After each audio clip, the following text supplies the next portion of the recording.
Teabreak, also known as tea party, sweet party, includes tea, coffee, cakes, and fruits, and is often used in events, conferences, and seminars.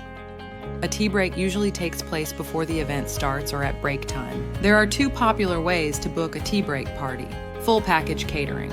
This is a suitable choice for large events requiring professionalism and luxury.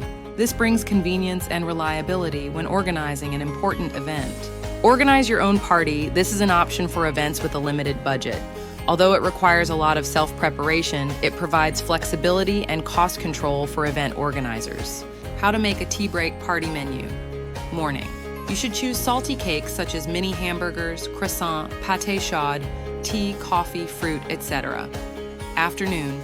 You should prioritize cakes, jelly, fresh fruit juice, fruit, tea, and coffee as suitable choices. Hoabinh Events specializes in providing nationwide full-package favorited tea break party booking services. Commitment to quality and quantity as required.